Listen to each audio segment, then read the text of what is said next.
Ladies and gentlemen, hey, hi, how you doing? Welcome back to the channel. Thank you so much for stopping by. Today we got a full deep dive into Black Ops 6 multiplayer, detailing all of the official operators, modes, maps, everything coming at launch as far as a multiplayer experience goes. Lots of information to break down here in regards to all sorts of MP based content. So as we deep dive into everything here, if you enjoy the video, a like rating would be seriously appreciated. And of course, as we gear up for the launch of Black Ops 6, there's going to be a ton of major upcoming reveals and announcements in the next few days. And obviously launch in and of itself is going to be huge. So if you want to guarantee you are up to date with absolutely everything going on, be sure to hit that subscribe button, turn on those post notifications, and join us on the road to 1 million subscribers. But they say new unredacted information for Black Ops 6 multiplayer, modes, maps, and operators coming at launch. We get a lot of interesting details in this blog itself. So for standard modes, we get a full breakdown of what to expect here. So team deathmatch going to be available right away at launch. Domination, search and destroy, something we didn't really get to experience much in the beta. Kill confirmed, obviously making a return. Free for all, hard points, gunfight, obviously, which is going to take place in 6v6 and 2v2, they actually say, so that's going to be pretty interesting. Headquarters is making a return. Kill order, which we obviously saw in the beta. Control, and then also some alternative modes. Face-off domination, which is domination on the face-off maps, face-off TDM as well, face-off kill order, and then face-off kill confirmed. We saw some of that live in the beta, of course.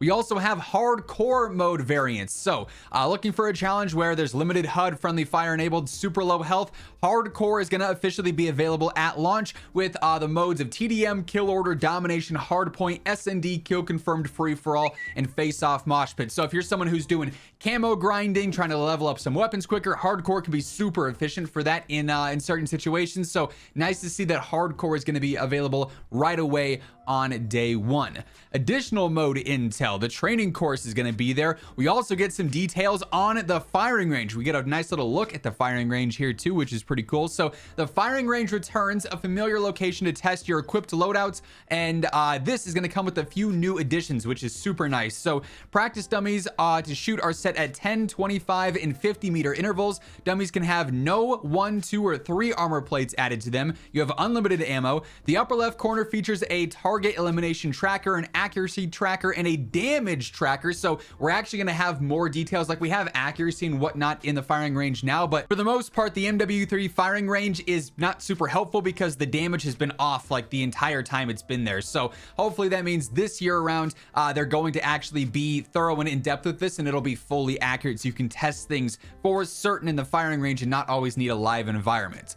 There's going to be a toggle feature that allows you to optionally activate a moving target dummy or a recoil metal plate. I love that. That's super cool as well. And then with the moving target, a dummy drops down from the ceiling on a conveyor belt and will actually move back and forth. There's then the recoil plate as well, they mention again. Theater mode gonna obviously be there as well, so you can go through and watch your match in a first person, a third person, or a fly cam perspective. You can look at other players, you could look at your own gameplay. There's gonna be a record feature as well. However, do keep in mind, they note here that when you do record things and you save things to your theater mode, it's only going to save for either 7 days or whenever there's a new update that'll actually end up resetting your saved recordings there. So as we see like title updates roll out and there's new seasons and stuff like that, that will actually end up removing your old recordings. So really cool that theater mode is fully returning. Private match is going to be there as well. We then get a full breakdown of all the launch maps, and we've seen pretty much all these so far, but this again officially confirms them and shows us another look at quite a few of them as well. So Babylon as a 6v6 map, Derelict for 6v6, Lowtown for 6v6, which seems to have a good amount of water on it there. We've got Payback, which is actually the safe house from the campaign, is 6v6, Protocol for 6v6, Red Card for 6v6, we've got Rewind, which we obviously had in the beta, Scud, we've got Skyline, we've got Subsonic, which looks to be a very small map. It's just like this outside area and then inside this hangar, so that'll be an interesting one to play. Vault, which is 6v6, Vorkuta, which is going to be really cool, and then our strike maps, which are meant for 2v2 and 6v6. We obviously had Gala in the beta, same deal with Pit. Then Stakeout, super close quarters like Apartment, Warhead, which is the nuked version of Nuketown, and obviously Nuketown as a map is coming just a week after launch as well. We also see our full operators and factions here, some more lore-based stuff. We've got the Rogue Black Ops faction, which has several operators here. We also have Crimson 1, which is several other operators as well. So operator overview and unlocks. Some of the operators can be chosen immediately, while others are unlocked via an in-game challenge or a Vault Edition purchase, which of course means things like, Brutus and Klaus obviously being Vault Edition exclusives there. But for other operators, you can end up unlocking them after reaching player level 16, player level 10, so on and so forth. Very curious to see. Jordan Espresso was just talking to me in Discord when this blog came out. It's like, I wonder if these are going to then relock with, when you go through into prestige, because they're tied to levels, unless maybe you have like an operator skin for them, and that works similar to a blueprint where it's like a permanent unlock. That'll be interesting to see how that fully works. And then they do go through and give us like full details on the operators in and of themselves, so we get like an actual detail of their affiliation, their status, whether they're active, and like a quick little description of everyone here with Adler, Park, so on and so forth. So like if you're interested in the lore,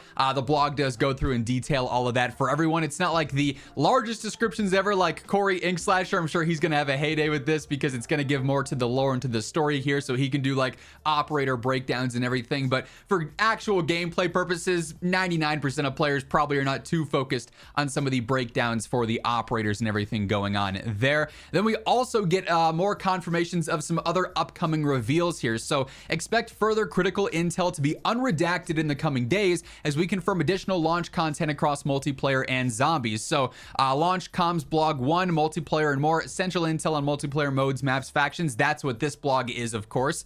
We're also going to soon see a zombies mode prep, which is full list of augments, gobblegums, equipment, so on and so forth.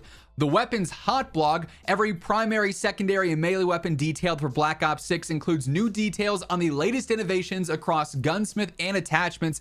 That'll be a very important one. Then also the gear up blog, ensure you're fully equipped for Black Ops 6 with all your equipment, perks, combat specialties, wildcards, and more. And then also the progression blog, unlock your true potential as we detail the critical player level intel you'll need on day 1, prestige, rewards, everything like that, mastery, badges, reticles, calling cards. So a lot more to come here in the next, what is today, the 16th, in the next 8-9 days or so. There's going to be a lot more reveals. So as I mentioned at the start of the video, if you want to make sure you are fully in the know as we see all of these revealed, potentially any leaks or anything that surfaces, because we should be having that COD HQ update happen maybe as soon as tomorrow. We'll have to see. There could be some significant things that surface there too. So as we see official announcements or some unofficial reveals as well, this is the best place to be to stay up to date with absolutely everything going on for Call of Duty, specifically Black Ops 6 here as we approach launch day. But yeah, we'd love to have you join us on the road to 1 million subs. And of course, if you enjoyed this video, a like would be really appreciated. But that being said, that's going to wrap things up. Once again, thank you so much for tuning in. And until next time, take it easy, have an awesome rest of your day, and I'll catch you later. Peace out.